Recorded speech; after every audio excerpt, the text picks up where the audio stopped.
Hello and welcome back to In the Kitchen with Matt. I am your host, Matt Taylor. Today I'm going to show you how to make homemade buttermilk. Oh yeah. So there's quite a few recipes that call for buttermilk pancakes. There's different breads and different cakes that call for buttermilk as well.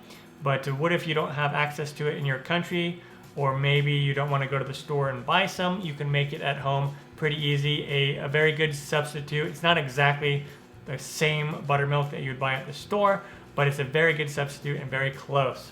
It only uses 2 ingredients. Before we move on, make sure to subscribe to my channel, hit that notification bell so you won't miss out on any of my new videos.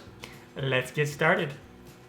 For this buttermilk substitute, all we need about 1 to 2 tablespoons of lemon juice, or you can use 1 to 2 tablespoons of white vinegar.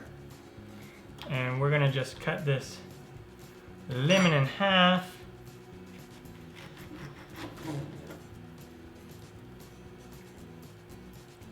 One, 2. It winds up being about a half of a medium-sized lemon. And then we're just gonna give this a good mix or a stir. Now just let it sit for 20 to 30 minutes and it'll thicken up a little bit and it'll be ready to use in your pancakes or breads or cupcakes, cakes, whatever you want to use it for. All right, it's been a little bit longer than 30 minutes. I was doing something else. Come in here and check it. Nice, look at that. Nice, thick buttermilk substitute. All right, the buttermilk substitute is done. Super easy to do. If I can do it, you can do it. I'm Matt Taylor. This has been another episode of In the Kitchen with Matt.